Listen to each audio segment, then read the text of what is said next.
Happy Wednesday. How's it going, everybody? Hope you're having a great day. This is your local listing agent, Lewis Sanders with Sanders Realty Group.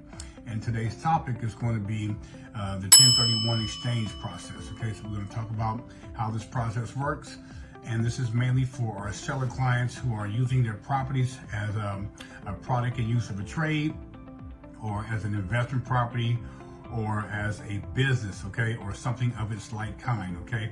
So always remember that, okay? Next thing is going to be that, which is the IRS is very strict with these guidelines, so you always remember that the maximum time limit on a 1031 exchange is 180 days, of which you have 45 days to identify the property, okay? And the transaction must be closed on at least on the 180th day, okay? And the IRS are very strict with these guidelines. If you're trying to defer 100% of your proceeds from the sale of your property over into the next investment property, okay, or whatever you decide to use it at, okay? So identification number 3 is a potential rate replacement properties, which requires a 45 days on the exchange.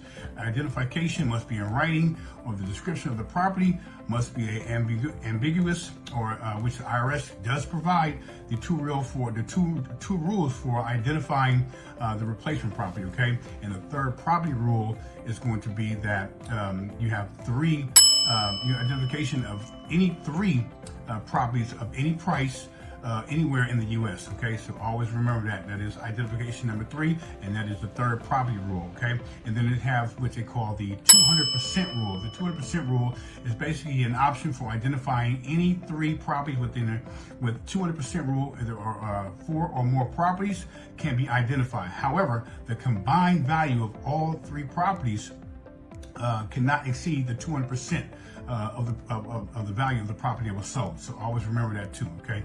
So I'm just going through these steps one by one, just breaking down the simple guidelines for you guys, okay? And the tax deferral rule, which is the 4th guideline, is to defer 100% of the capital gains tax liability, okay? And there's 2 requirements for that must be met. You either can reinvest all of the cash into the next property that was generated from the sale of the original property over into the next property, and you can defer 100% of that